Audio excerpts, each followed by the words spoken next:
Hola y bienvenido a tu podcast Súbete al Ring, el podcast de los campeones de la vida y de los negocios. Hoy tengo como invitada a Missy Aveytia, una ingeniera mecánica, emprendedora y fundadora de She Creates, una organización non-profit la cual se dedica a ayudar, estimular y promover a las jóvenes para que entren al campo de la ciencia, tecnología, ingeniería y las matemáticas. En esta interesante charla, Missy nos compartió cómo es el destacar en el campo militar y de ingeniería siendo una mujer latina. También nos compartió cómo fue que estableció su compañía de aseguranzas en la ciudad del Paso, Texas. Missy también nos contó cuál fue el motivo que la llevó a crear una organización que ayuda y guía a jóvenes latinas en el camino de las matemáticas, ciencia, ingeniería y la tecnología, las cuales son áreas normalmente dominadas por los hombres. Te dejo para que disfrutes esta interesante charla y deseo que logres aplicar las lecciones aquí compartidas en tu propia pelea. Vamos pues a subirnos al ring.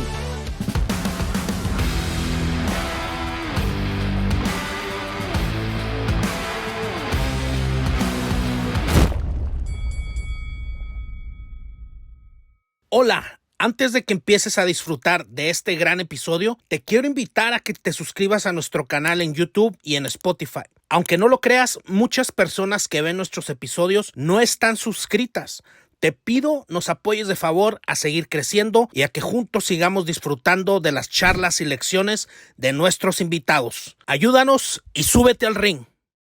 Este episodio es presentado en parte por MIT Sloan Management Review, México. MIT Sloan Management Review México es la revista de management más influyente en español. Somos la guía para los tomadores de decisiones. Contamos con el respaldo de la prestigiosa MIT Sloan School of Management.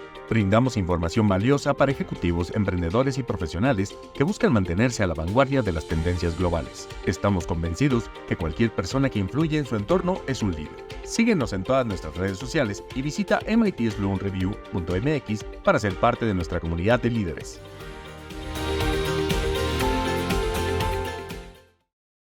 Welcome to another episode of Get in the Ring, Súbete al Ring. Today we are very happy. We have a guest. Our guest is a lady. She's a mechanical engineer that works here in one of the biggest refineries in the region. And her name is Missy Aveytia. And she have a great story. And we are very, very happy to have her here. She owns a nonprofit organization to help and support young ladies on the profession, let's say the profession of math, science, and engineering. And I believe it's a wonderful idea. And we are very, very happy to have her right here with us on Get in the Ring. Thank you very much. I appreciate being here, and I'm excited to be here. My name is Missy Aveytia. I was born and raised here in El Paso all my life, and I went to UTEP, went to study mechanical engineering.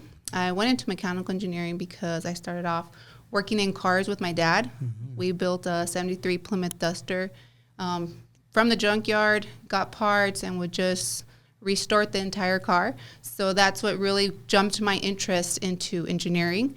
And I finished engineering at UTEP, and from there I went on to work for Lockheed Martin.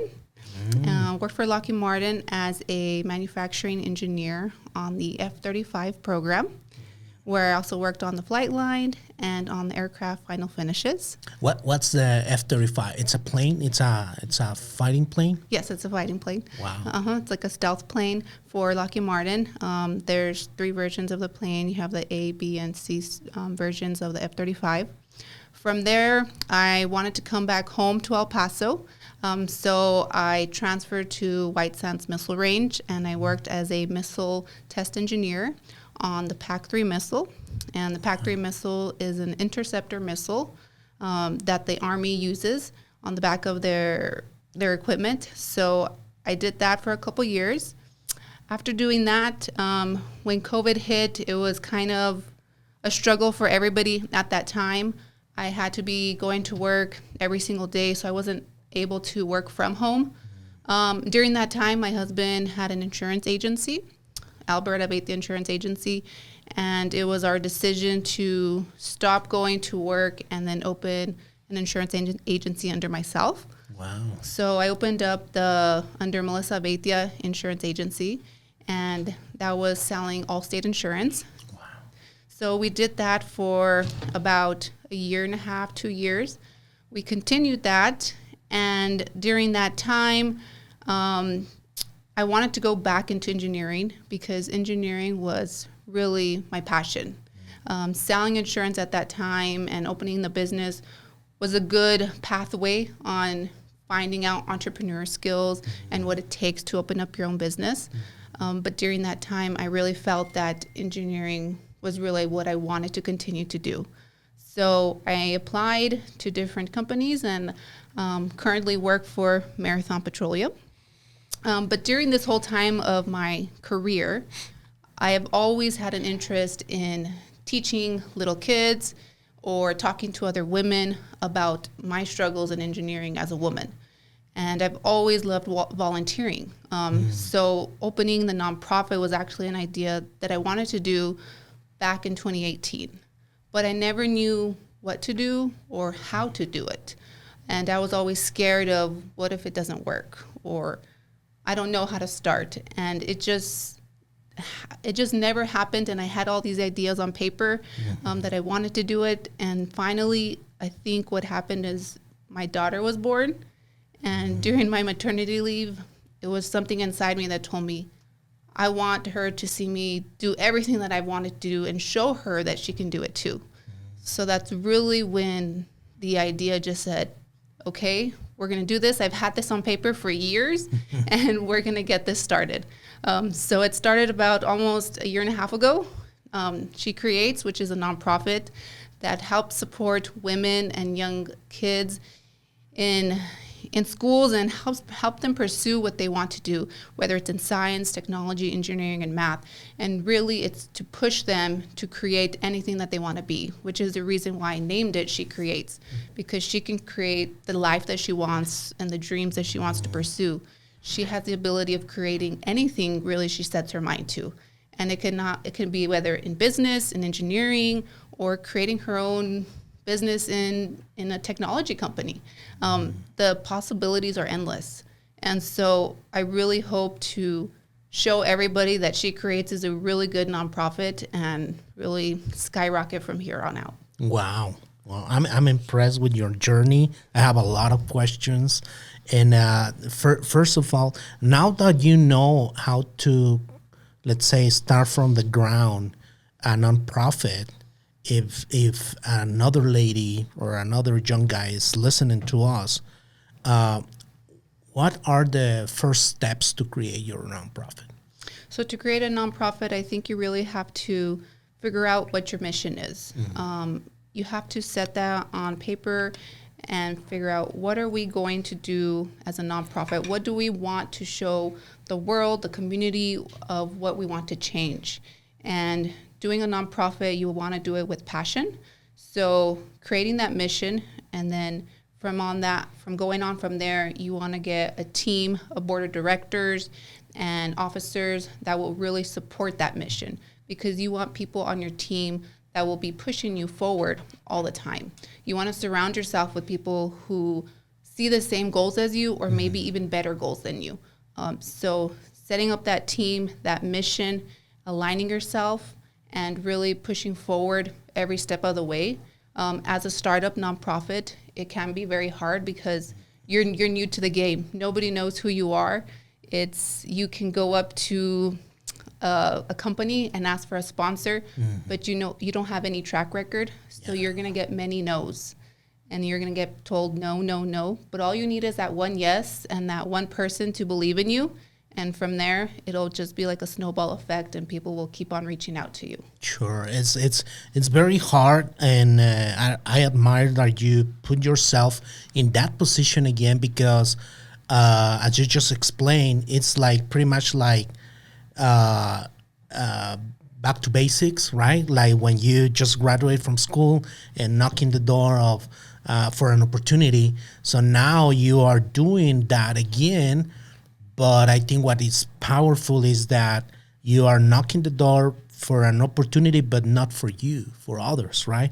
You are asking for opportunities for others, and you have that's a bigger goal or bigger why than yourself, right? Because you know what's your mission, and I believe that could be the fuel for you to keep going and be resilient to rejection, right? Because will be a lot of rejection, right, from companies or organizations or people that they just don't see what you see on your vision, and you will have to face a no, a rejection, or a delay, and sometimes, and that's okay, right? But that's okay because not everyone needs to see what we see as a, let's say, visionaries or what your passion on that. And so far, what is your biggest challenge on growing the nonprofit?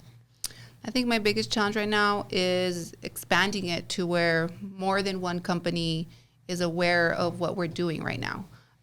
So I've been going to people that I know personally and directly, and they've been referring me to other companies or other sponsors that see the potential of the nonprofit and see the good that it's going to do for the community.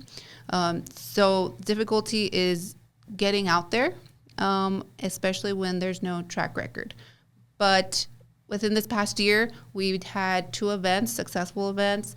I was able to be the keynote speaker at a high school conference, as well as host a Women in STEM conference, which was our first annual one. And I was able to get multiple sponsors for that. And I think the big key to that was being myself and really sharing why I wanted this nonprofit to work and who it was for. It wasn't for me, like you said. It was for the other women in the professional industries. And so I got lots of no's. I knocked on the doors of lots of people and lots of companies, and they would tell me, oh, I've already done my investments for this year.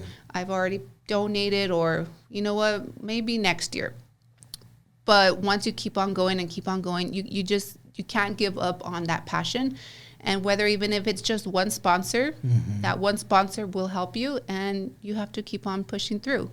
And so really the reason for this STEM conference that I did last year is because I was exposed to that when working in Dallas, where these huge conferences, all these companies would come. You have the top 50 Fortune companies going to these cities and hosting conferences, and women in those cities are given those opportunities or networking events so that they can expand their skill set. But here in El Paso, the whole time that I've been here, I never saw that or witnessed it, and I wanted to bring that here to El Paso.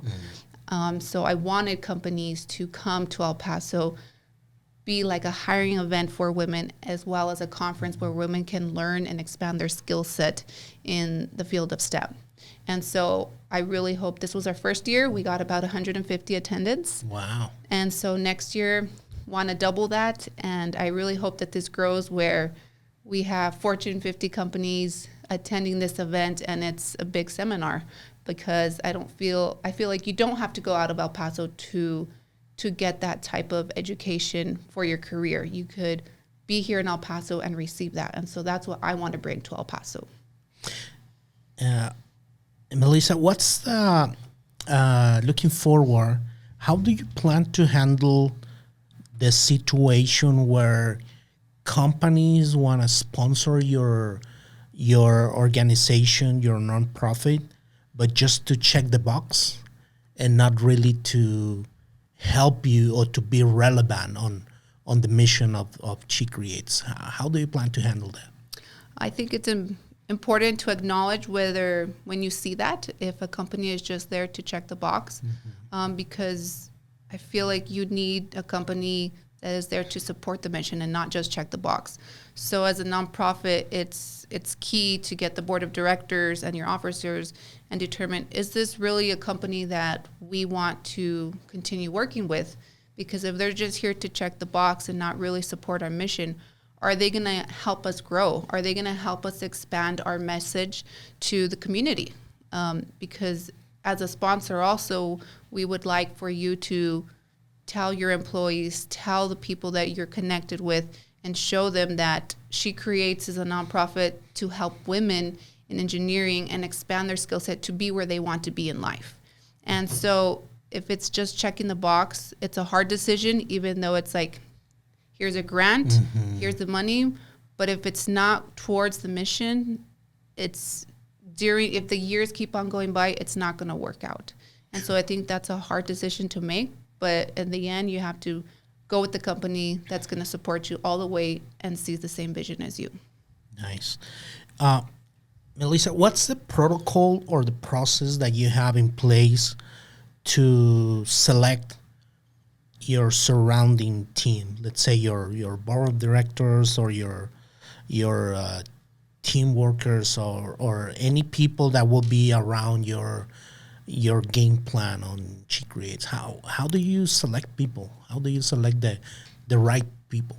Selecting the right people can be a difficult process because you don't really know at the end whether they're going to make the right decisions for you or for the nonprofit. But it just depends on, their background. And I think the way I selected some of the board members and the officers that are on the team is really, first of all, it's all women on the board of directors. And the way we selected that was picking people who we felt could expand the message. So we have somebody that's in El Paso Electric. We have somebody that works with the city. We also have another individual who is with the schools in the district. So I think picking individuals in different categories and in different industries will help expand that message and really bring positivity to you. Because I think your board of directors is really what's going to drive also your nonprofit. Having the right people on the board of directors, making the correct decisions will help you expand because they're really the main key to your nonprofit. Sure. What was the main struggle for you working as an engineer with other men or on that field that it's very oriented for men, or we have that paradigm that is just for men? And what was your main struggle during that season? Or, well, you're currently working on Marathon as an engineer. So I don't know if you can share with us, what was that main struggle? Sure. I think some of the main struggles are just comments that maybe men would say. I think I always remember those situations because it was when I was straight out of college and I entered my first job. And some of those comments were beauty before brains. Go ahead. Oh. And it's like when I was walking into a room and I'm just like, are you considering me that I'm not brains and only beauty? To me, that was an insult. And I felt like I bring more to the table. I'm a woman and I'm full of brains. It's just comments like that. Or I remember comments like, if I was new to a job and I didn't know a certain component of an aircraft or of a missile or something, there was comments such as, oh, you call yourself an engineer. And it was because most of these times I'm younger than most of these men. These men are older than me. And I was as an entry-level graduate, fresh out of college. I didn't know how to react at those situations. And so now if somebody tells me something, I stand up for myself. But at that time, when you're fresh out of college, it is hurtful and you don't know how to react. But you keep on pushing forward because you don't let that bring you down. Because you want to show that you are there for a reason. They hired you for a reason. You have the potential to make it. And regardless of what men say, you can do everything. And in terms of payment, salaries, do you see or did you suffer that disparity with your collateral teammates that are men? I did see some of those differences, such as somebody might have came from a different company or maybe they had a different school and they said, well, I think it's because I came from this school. And I said, but we have the same amount of experience. But I think starting off, maybe the salaries are different, but I think as long as you work hard and you show yourself and every single day put the effort and the work towards it, everything will turn out just fine. There are issues with salary still today, not just myself, but in all the industries with women and men. But I can say that during my first years, I worked very hard and I was able to be successful and within 3 years be a senior engineer. And typically that takes about 2 to 3 years every single year to jump onto the next promotion. But I was easily given those promotions, and I think that's because I worked very hard and I showed myself to the managers and proved that I was able to do a lot of work. How far do you see the fixing of this big problem that we are facing on almost every community globally, that it's a lot of disparity? And like, for example, on WNBA, right? Recently we saw a lot of media in that issue with this rock star. I don't remember, I think it's Kathleen something. I don't remember the last name of the lady, but she was, the rock star on college, and she was drafted to the NBA. And when they disclosed the salary of the NBA team that is going to pay her, it was, super far from any other superstar man from college. And I think that's hard to handle. And I understand that maybe, they pay based on the revenue that these leagues create, right? And it's very obvious that the kind of money that is on revenue created by the regular NBA, it's huge compared to the WNBA, right? So I get that, but it's hard. It's very sensitive to, and it's hard for ladies to feel that pressure, right? Or that feeling or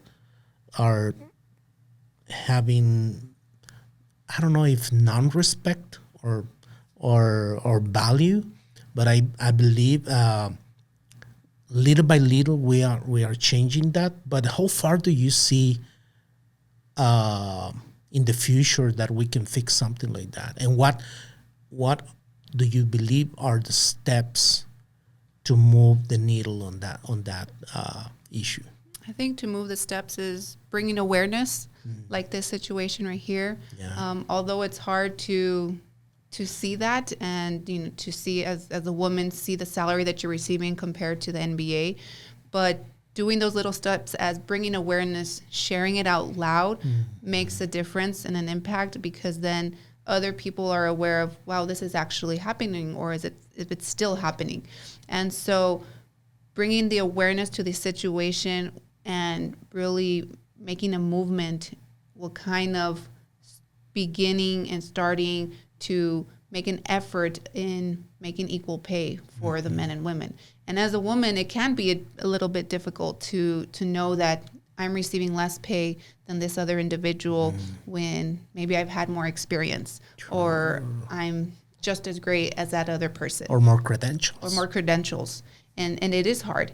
And so I think taking the steps is, as far as corporations, I'm not sure what they're doing, but I know they have certain guidelines that they go with, and they have a minimum and a median and then a maximum amount depending on your credentials and how many years of experience you have. But it's good to just put that out there to the public so that everybody does know, and if there is anything that is unfair, you can acknowledge it in any way. But whether it's going to be now or in the near future, or if it's going to take a couple years, I still think it's going to take a couple more years to get to that point where where women can feel actually satisfied with the amount that they're receiving.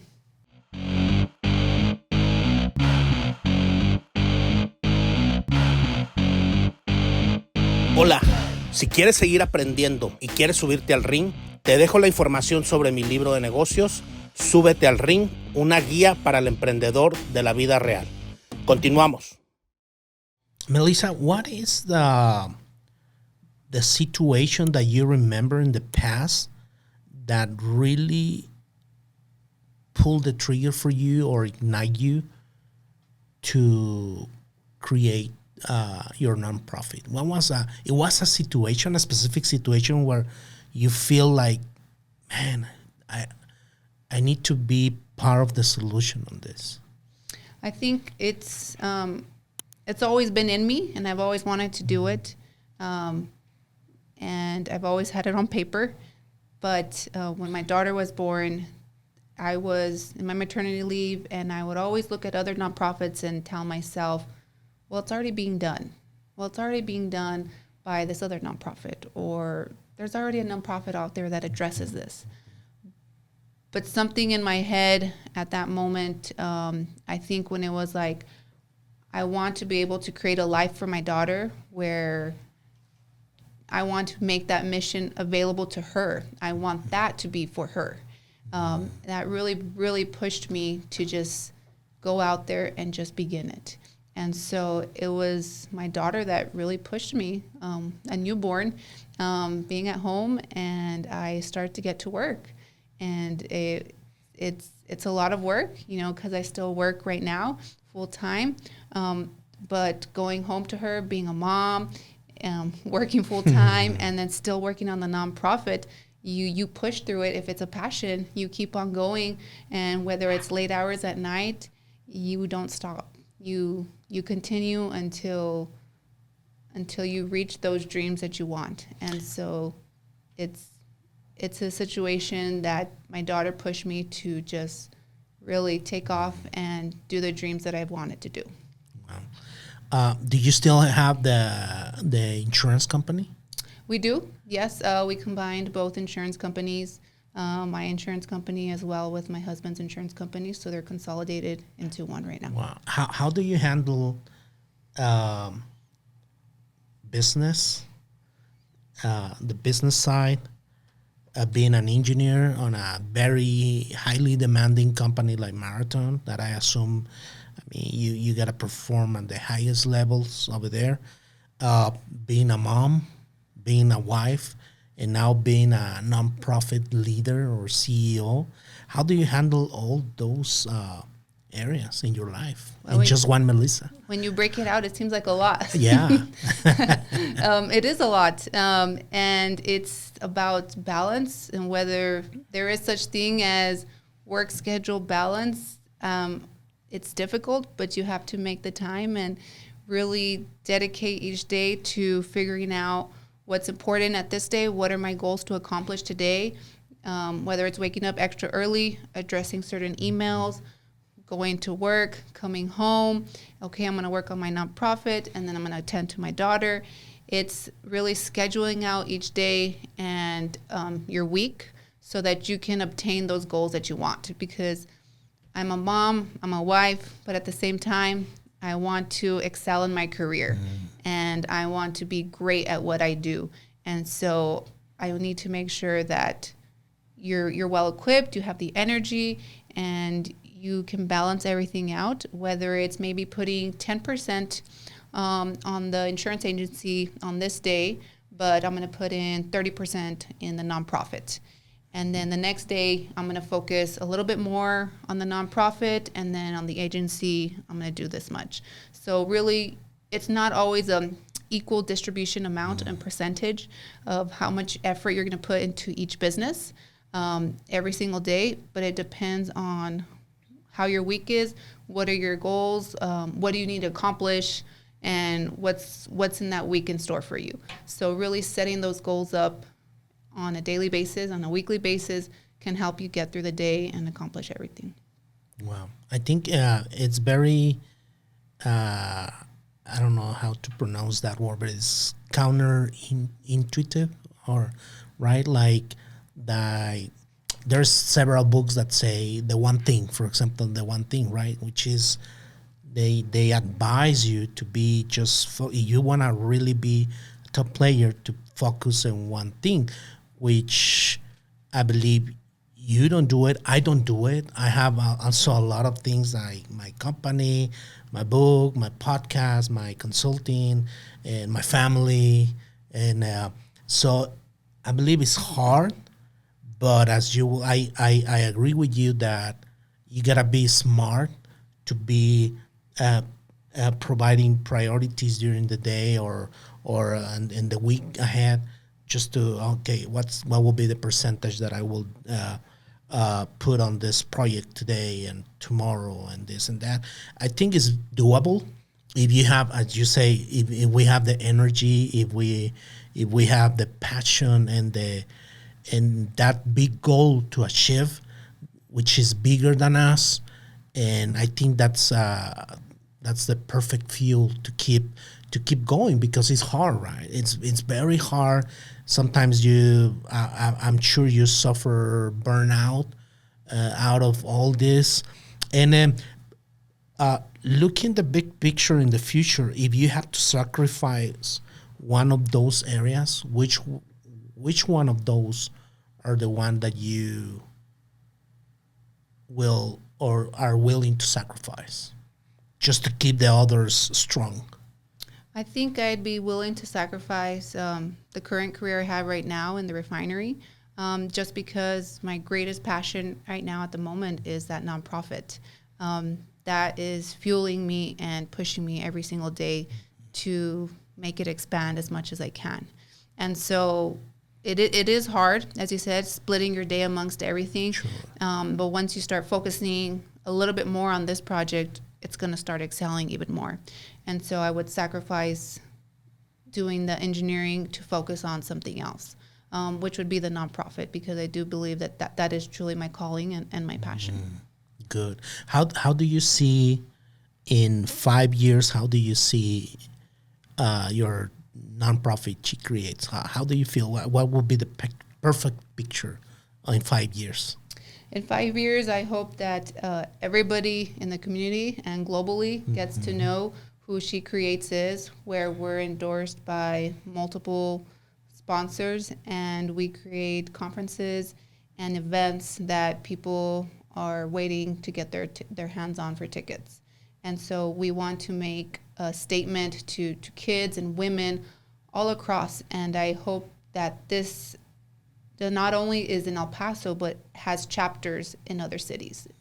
And so that's really the goal for this, is to expand throughout Texas and have different chapters, and not only in El Paso, because we want to go ahead and spread this to everybody. We want all the women and all the kids and the young girls to have access to the education, to the tools that they need to excel in the STEM field. What are the main showstoppers that you currently see on our society, and to allow young ladies to follow the pathway of science or math or engineering? What do you see as the biggest showstopper? I think it has to do maybe with, well, it depends on the area that you're in, but I think in the lower education areas where they don't have as much money to provide students with those opportunities, and such as here in El Paso, there might be schools who don't have those funds to show students maybe what it is to be in the STEM field versus other schools who have those funds. And so it all starts in the school, and if the school doesn't have those funds, that's where we want to jump in and allow those students to have those funds. Good. So that they have access to opportunities and to expand their knowledge on what STEM is. So it's a difficult, but I think being on the nonprofit, we want to bring those opportunities to kids and give them the awareness of science and technology, and hopefully within the coming year we're able to give them engineering kits and science kits and technology kits that will get their minds going with what it is to be in STEM and hopefully pursue a career in it. And if they don't pursue a career in it, they could just expand their knowledge in that.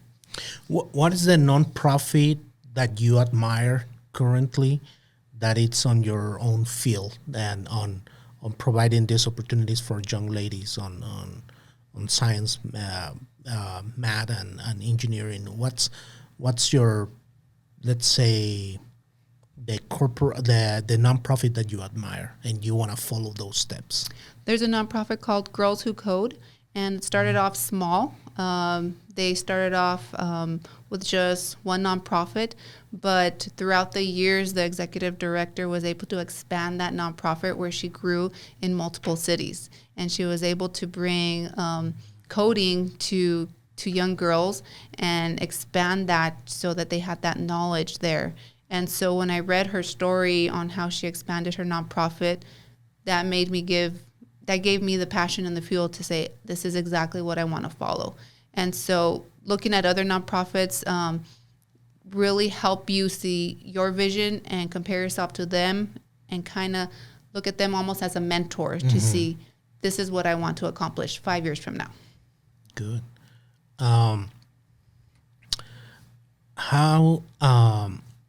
What is the punch in the mouth that you see, that you remember, that put you on your knees during your engineering career or in general in your life, that you remember, and how do you recuperate from that, and what was your lessons out of that? That's a hard question. I'm not sure if I have an exact event for that, but I think it's just any type of moment where you get told a no, or you get rejected for any opportunity. Whether it's in my engineering career and I apply to a certain position and they reject you, or they tell you don't have the skill set to meet that, or whether it's in the nonprofit and you get told, no, we don't believe in your mission. Getting rejected and getting told no, whichever field it is, can be difficult, but it's important to remember that you have to keep on going forward. And even though that one person doesn't see what's good out of you or from your side of you, you have to keep on believing in yourself and know that you have the skill set and you have what it takes to reach the opportunities and the dreams that you want to go to. How was the environment on your family, with your parents, that allowed you to follow your dreams to pursue your career on engineering? How was the environment on your family? My family was was always there for me. They pushed me along the entire way, and actually I didn't want to be an engineer to begin with. I wanted to be a teacher because I loved teaching kids, which is also part of like the nonprofit. I love to surround myself with educating kids. And so my mom was a teacher, and she said, you are a very smart lady. I know that you can do more than be a teacher. And there's no discredit to teachers. Teachers are amazing in all that they do. But I was very good at math, and I would even take engineering class. And she said, you need to pursue engineering. And then I saw my cousin that was engineering, and I was working on cars with my dad at that time. And I said, okay, let me go for mechanical engineering. And they were there the whole time, pushing me throughout the way.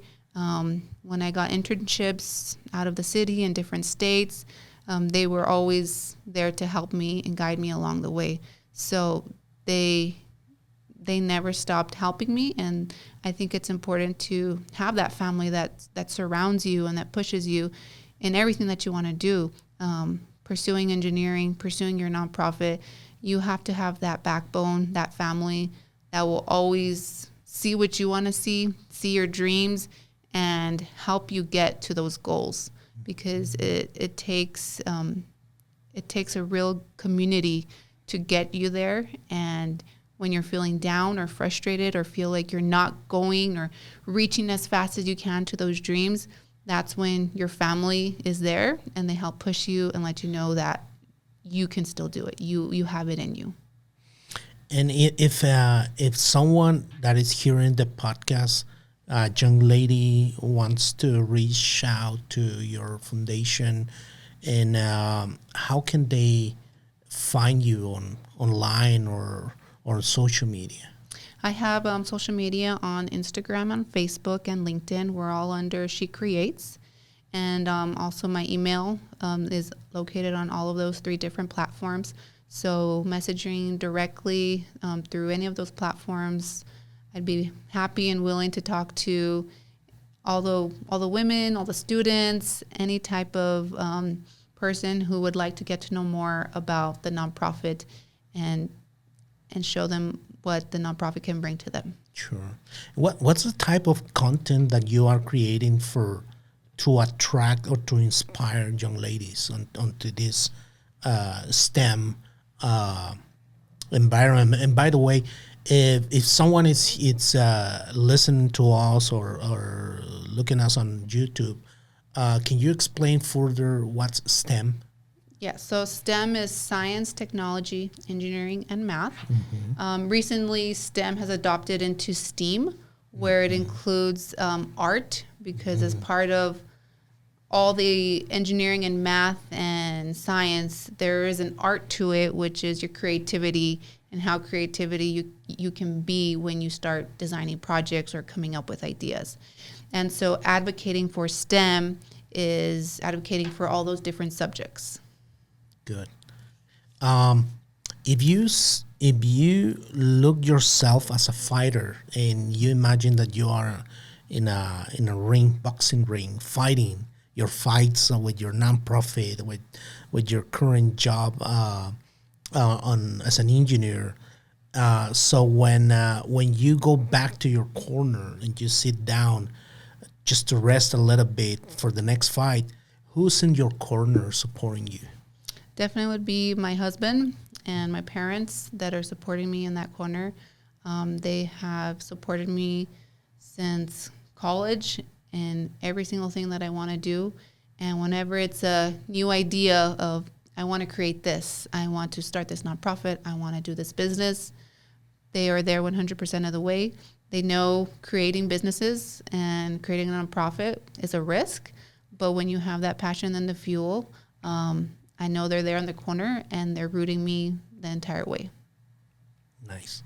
What do you think are why do you think organizations and companies should select you as a nonprofit to invest? I mean, what's the differentiator with other organizations that are around there?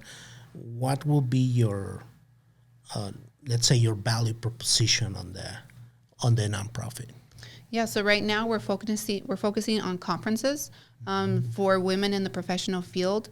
Right now, to organizations and corporations here in the local community, there is no science, technology, engineering, or math conference that addresses women in the professional field right now, that helps them with those tools or really sets them up with different women who have succeeded or have been in their steps and are facing the same problems. And so we want to be able to tell those companies that when you bring those women that are in your corporations to our conferences, they will go out there and expand their skill set and perform even better for you, because they're going to leave our conference with more knowledge, with more passion and more expertise, and they're going to get that one-on-one connection with other professional engineers and women that are facing those same situations, or maybe that just don't have the same opportunities, and they're going to be able to connect on a one-on-one basis. So right now our nonprofit is really working towards defining our conferences so that those opportunities are available for women locally here in El Paso. And what's how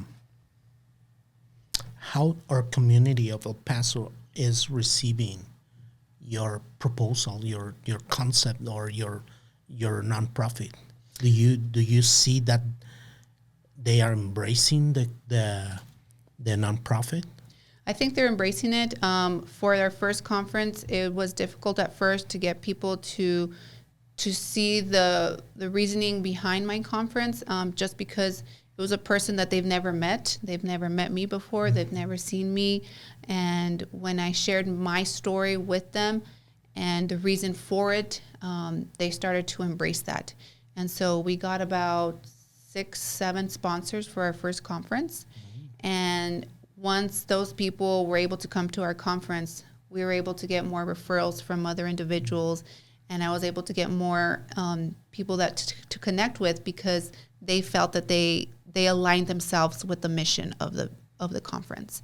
And not only that, but when you start building your network, other people are getting more aligned with you, getting to know who you are, and as your network expands, more and more people will start reaching out to you. And so they'll start embracing it. So the Apostle community has done a great job, and they've been embracing it, and I hope they continue to embrace it as we're working hard to bring fulfilling conferences and good opportunities for women in the STEM field. What is your ideal partner in El Paso that you will love to have as a sponsor for your organization here locally? An ideal partner, I think anybody who aligns with the mission, whether it's an engineering firm or it's a company that focuses on technology, engineering, anything in those subjects, I think would be an ideal partner, so that we can grow the partnership together. And as we help them, they help us, and the partnership will flourish. I'd also really like to get an ideal partnership with the school system, with the Socorro Independent School District, Isleta, ISD, all of those independent school districts, by reaching out to them and showing them the good opportunities that we can provide to all the students. What about UTEP and NMSU? Yes, definitely UTEP and NMSU. UTEP actually helped sponsor lots of students on the conference. So the mechanical engineering department helped us a ton, and we are growing that partnership with them. But they really did help, as well as El Paso Community College. They had us host the event there, and they welcomed us with good arms, and they were very happy to have us there. So they're welcoming us next year as well, and growing those partnerships with all those colleges as well is a key. Este episodio es patrocinado por la metodología Scholar, la metodología comprobada que amplía tus capacidades de hacer negocios en esta nueva era. Aprende estrategia, comunicación, liderazgo, propósito y cómo establecer relaciones de negocios en este nuevo mercado. Esta metodología cuenta con el reconocimiento del ícono mundial de los negocios, Joe Foster, fundador de la marca global Reebok. Escanea el código QR para ir directo a la clase. Invierte en tu presente para trascender en el futuro. Continuamos. What are your lessons out of the journey so far? What are your, let's say, your lessons learned, your 3 main lessons learned out of all this journey of creating your nonprofit, your company, your insurance company, and what do you think is the 3 main lessons learned? One of the main lessons for me is to always set yourself a yearly goal and a 5-year plan. If you go into a business without setting any type of goal for the year or a 5-year plan, you're just going to go in there kind of doing what you think is the right thing to do, and that's where you might have most failures. But if you set yourself as, this year in my insurance company, I'm going to profit more than $1 million. You set that goal up, and that's what you're working towards every single year. And you do quarterly reviews with yourself to make sure that you're still aligned and you're still working towards that goal. And if you're not, what can I do to get back on track? And with the nonprofit, it might be, I'm going to set my goal 1 year from now to get partnerships with 3 more universities. And again, aligning yourself, setting those meetings up, and holding yourself accountable for all those things is really what sets you there. So the second lesson is holding yourself accountable. Always hold yourself accountable, and those that are working with you and around you, your officers in the nonprofit, and holding the employees in the insurance industry accountable, because they're really what keeps on driving your businesses. So making sure that when you set those goals, you hold yourself accountable, you have somebody to hold yourself accountable so that those steps and those goals are met. What do you feel is your superpower and your uniqueness? My superpower and uniqueness is probably my drive to keep on going. And when somebody tells me no, I will make sure that I get a yes. Whether it's from somebody else, I won't be satisfied with a rejection. I will keep on proving to myself and to others that I have the potential and I'm worthy of what I bring to the table.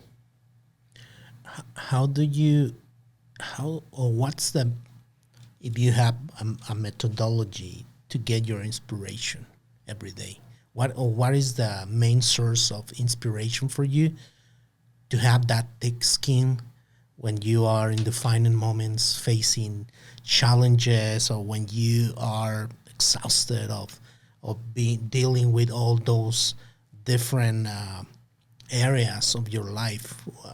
What is your main source of inspiration and strength? My main source and inspiration and strength is just going back to the beginning, taking a deep breath, and talking to myself and telling myself, everything's going to be okay. Everything's going to work out the way it needs to be. You wouldn't be put in this position if you couldn't handle it. So whether it's in a difficult situation or it's a situation where you're nervous or you don't know whether you're going to succeed, I would say God will never put you in a situation that he knows you wouldn't be able to handle. So keep on pushing and fighting through. How hard is it to work with family? How hard is it to work with family? Yeah. It can be difficult at times. I've worked with my husband in the insurance industry, but you learn to work with one another, and you learn to put family aside and then just focus on, these are the business decisions that we are going to make because this is what's best for the business at this time. But I think having your family there also is a good support system for you. What is something that that could drain you of energy on a day-to-day? What's a situation that will be potentially draining you of energy? I think something that can drain you is when things don't go the way you want them to. In any situation, if you're trying to work on a task and maybe you need help from other individuals and those people are just not there because they feel as if their goals are they're not their goals. Your goals are not aligned with their goals, and so they're going to work at their own pace. And I think a difficulty is when you're a very hardworking person and you know what it takes to do the work, but when you ask somebody else to do it for you and maybe they don't work as hard or they don't get the work done as quickly as you would like them to, that can drain you because you feel like it puts a setback on what you needed to do that day. And so when you start falling behind, it'll drain you, or you'll come home with frustration that what you needed to be accomplished today was put on hold for X, Y, and Z reasons. Which is the one book or two books that you will recommend a young lady for her life to empower her? Do you have any book that you remember that, you know what, when I read this book, I really feel the empowerment, or it changed my mind, or give me a lot of aha moments? To be honest with you, I haven't read a lot of books, so I don't have one in particular. I don't have a lot of books that I read, but there are multiple podcasts that I listen to, whether it's on the way to work, when I'm getting ready in the morning, and I just kind of go on my Spotify and I look up what I'm looking for that day, whether it's information on how to make the nonprofit better, or information on expanding your business. And I think just looking up anything that will help you achieve your successes or help you obtain what you need to do will empower a woman. But if you have a great book that you would recommend, I would love to get a hold of it. Unfortunately, I don't have too many books that I read at this moment, but it's more mainly focused on podcasts. Good. It's good advice. I mean, just finding any resource that accommodates to you, to inspire you and to keep going. If I have to say or recommend a book for, let's say, for young people, not necessarily young ladies, it could be boys, it's The Quest. That was my first book, The Quest.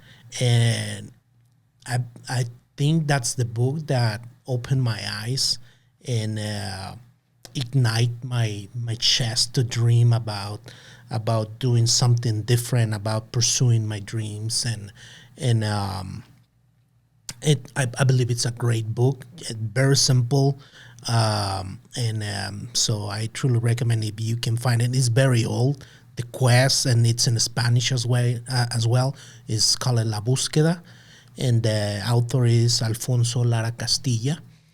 I believe it's a great book. Just if you are not a big reader, that's a perfect book to start something, to start igniting your soul on pursuing your dreams. Thank you. You're very welcome.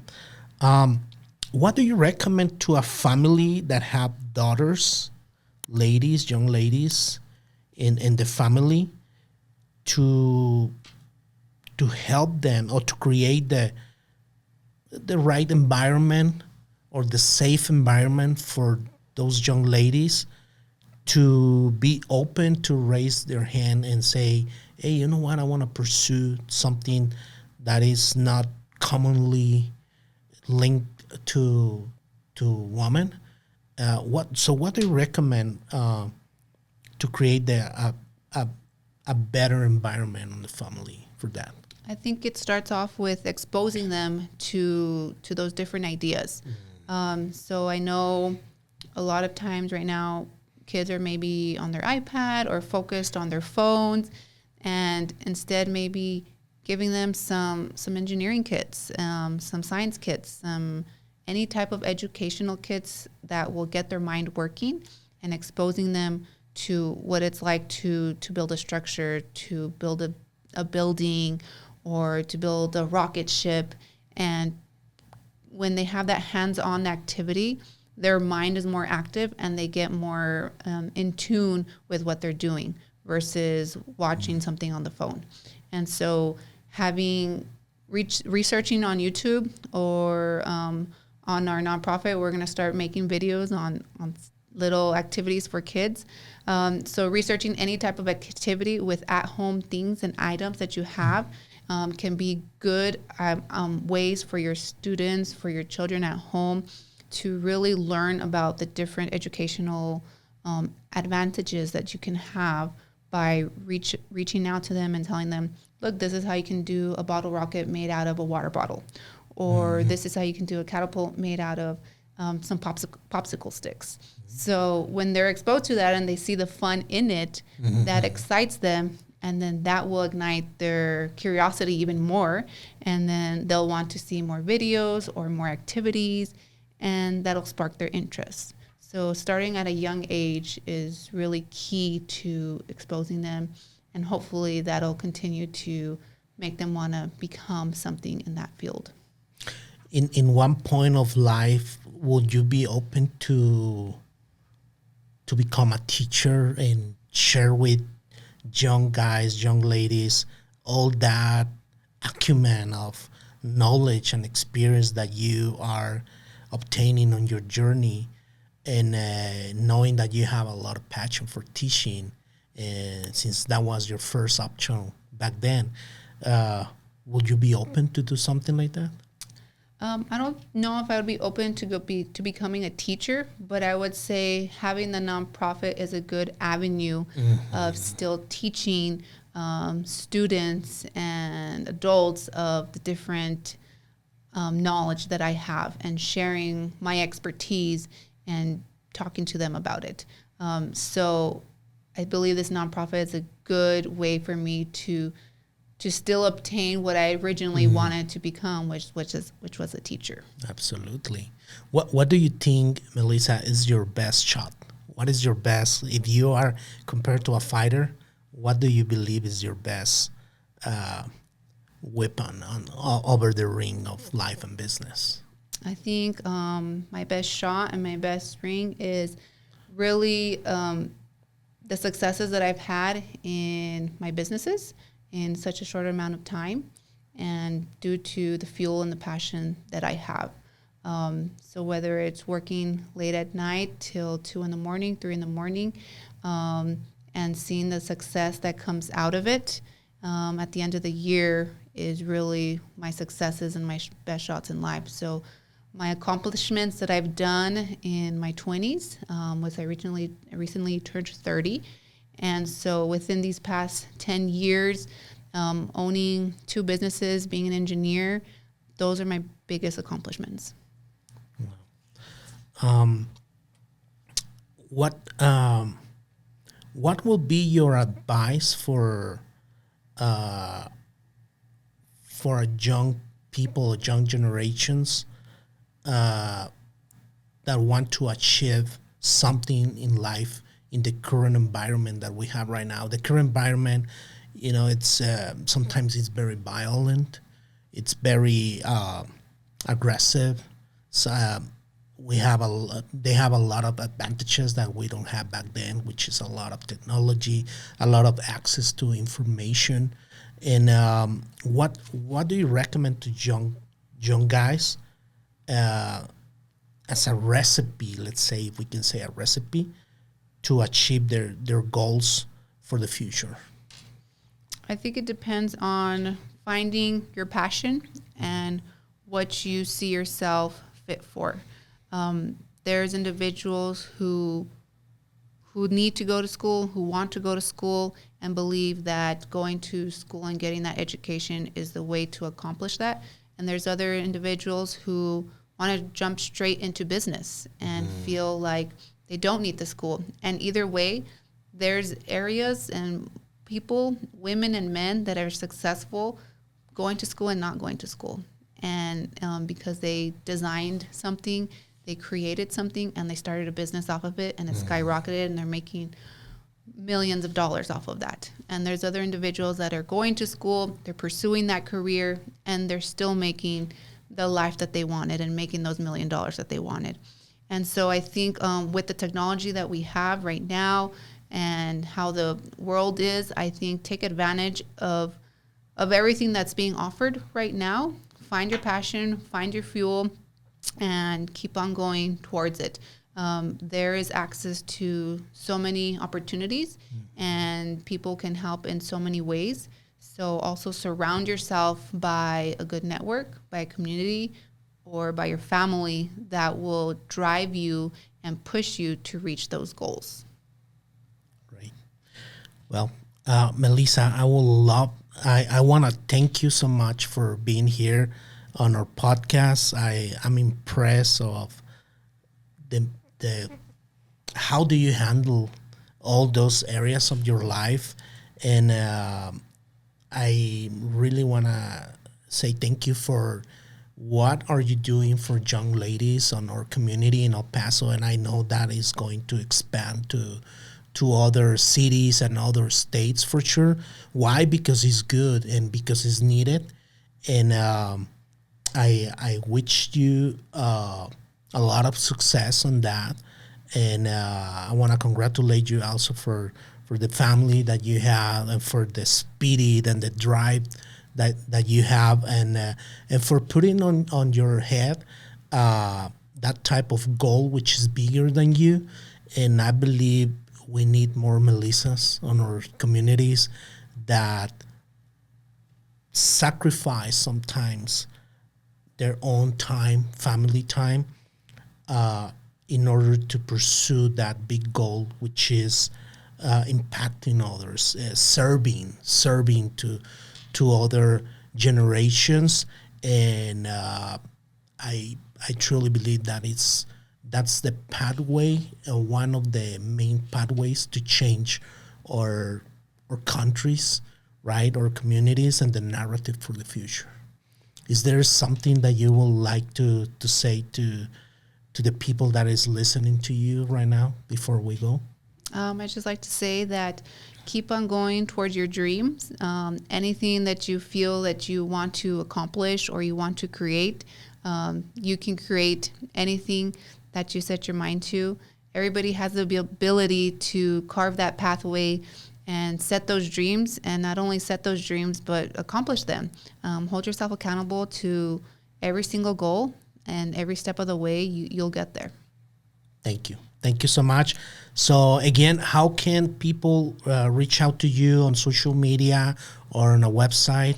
If you can tell us that. Anyways, once we go to edition, I will put your social media and website, everything, because we want people listening to this to reach out to you for, to help you, to sponsor you, or young ladies to take advantage of the platform that you just create.